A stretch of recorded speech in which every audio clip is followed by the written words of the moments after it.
Assalamualaikum warahmatullahi wabarakatuh. Hai, perkenalkan nama saya Silvianita. Saya mahasiswa semester 4 program studi PG PAUD di Universitas Sriwijaya dengan nomor NIM 06141182025008. Baiklah, pada kali ini saya akan membahas materi mengenai teknik supervisi, model supervisi, dan pendekatan supervisi. Baiklah, yang pertama yaitu ada di sini teknik supervisi. Teknik supervisi adalah alat yang digunakan supervisor untuk mencapai tujuan supervisi itu sendiri yang pada akhirnya dapat melakukan perbaikan pengajaran yang sesuai dengan situasi dan kondisi. Yang pertama di sini ada teknik supervisi individual atau perseorangan. Teknik supervisi individual di sini adalah pelaksanaan supervisi yang diberikan kepada guru tertentu yang mempunyai masalah khusus dan bersifat perorangan. Teknik supervisi individu ini sendiri terbagi menjadi beberapa teknik, yaitu yang pertama, kunjungan kelas. Kunjungan kelas adalah teknik pembinaan guru oleh kepala sekolah, pengawas, dan pembina lainnya dalam rangka mengamati pelaksanaan proses belajar mengajar sehingga memperoleh data yang diperlukan dalam rangka pembinaan guru. Yang kedua yaitu observasi kelas. Observasi kelas adalah teknik observasi yang dilakukan oleh supervisor terhadap proses pembelajaran yang sedang berlangsung. Yang ketiga yaitu pertemuan individual.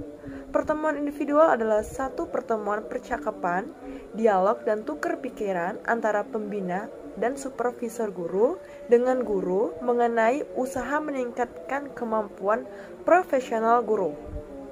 Yang keempat yaitu kunjungan antar kelas. Kunjungan antar kelas dapat digolongkan sebagai teknik supervisi secara perorangan. Guru dari yang satu berkunjung ke kelas yang lain dalam lingkungan sekolah itu sendiri. Yang kelima yaitu menilai diri sendiri. Menilai diri sendiri merupakan satu teknik individual dalam supervisi pendidikan untuk mengukur kemampuan mengajarnya, di samping menilai murid-muridnya, juga menilai diri sendirinya. Lanjut, di sini ada teknik supervisi kelompok. Teknik ini adalah cara melakukan program supervisi yang ditujukan pada 2 orang atau lebih. Nah, dari teknik supervisi kelompok ini terbagi menjadi 4 teknik, yaitu yang pertama, mengadakan pertemuan atau rapat atau yang disebut dengan meeting. Fungsi komunikasi dalam manajemen sekolah dapat terlaksana dengan baik apabila masing-masing warga sekolah mempunyai hak yang sama untuk mengemukakan pendapat, memberikan saran, dan segala informasi yang ada. Selanjutnya yaitu mengadakan diskusi kelompok. Diskusi kelompok dapat juga digunakan untuk mempertemukan pendapat antara pemimpin dalam bentuk pertemuan khusus antar staf pemimpin saja. Selanjutnya yaitu mengadakan penataran. Penataran dikategorikan sebagai in-service training sebagai jenis lain dari pre-service training yang merupakan pendidikan sebelum yang bersangkutan diangkat sebagai pegawai yang resmi. Selanjutnya yaitu seminar. Seminar adalah suatu pertemuan sekelompok orang yang diselenggarakan untuk membahas suatu masalah dan mencari solusi ilmiahnya terhadap permasalahan tersebut. Cara yang terbaik dalam mengikuti acara seminar adalah apabila dilakukan dengan sungguh-sungguh, serius, dan cermat mengikuti presentasi dan acara tanya jawab. Nah, selanjutnya yaitu model supervisi. Model supervisi terbagi menjadi beberapa macam. Yang pertama yaitu model supervisi konvensional.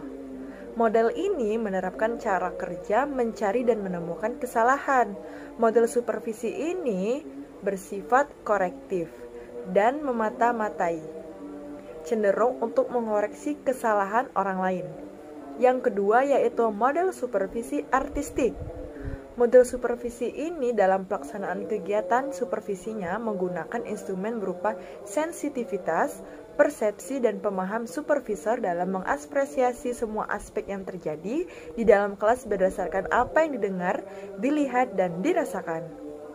Selanjutnya yaitu model supervisi klinis. Model ini didefinisikan sebagai fase supervisi pengajaran yang datanya berasal dari observasi secara langsung tentang kejadian pembelajaran secara nyata. dan melibatkan interaksi tatap muka antara supervisor dengan guru dalam menganalisis perilaku dan aktivitas pengajaran untuk perbaikan pengajaran. Selanjutnya yaitu pendekatan supervisi. Pendekatan supervisi terbagi menjadi 3 jenis. Yang pertama di sini ada directive approach atau pendekatan direktif. Adalah cara pendekatan terhadap masalah yang bersifat langsung. Supervisor memberikan arahan secara langsung. Pendekatan direktif ini berdasarkan pemahaman terhadap psikologi behaviorisme. Yang kedua yaitu non-directive approach. Pendekatan supervisi non-direktif adalah cara pendekatan terhadap masalah yang sifatnya tidak langsung. Pendekatan tidak langsung ini adalah cara pendekatan terhadap permasalahan yang sifatnya tidak langsung sehingga perilaku supervisor tidak secara langsung menunjukkan permasalahan, tapi ia terlebih dahulu mendengarkan secara aktif apa yang dikemukakan oleh guru. Terakhir yaitu collaborative approach atau pendekatan kolaboratif. Adalah cara pendekatan yang memadukan cara pendekatan direktif dan pendekatan non-direktif menjadi pendekatan baru. Pada pendekatan ini, baik supervisor maupun guru bersama-sama bersepakat untuk menetapkan struktur, proses, dan kriteria dalam melaksanakan proses percakapan terhadap masalah yang dihadapi guru. Nah, itulah beberapa penjelasan dari saya. Bila ada salah-salah kata saya mohon maaf. Saya akhiri. Wassalamualaikum warahmatullahi wabarakatuh.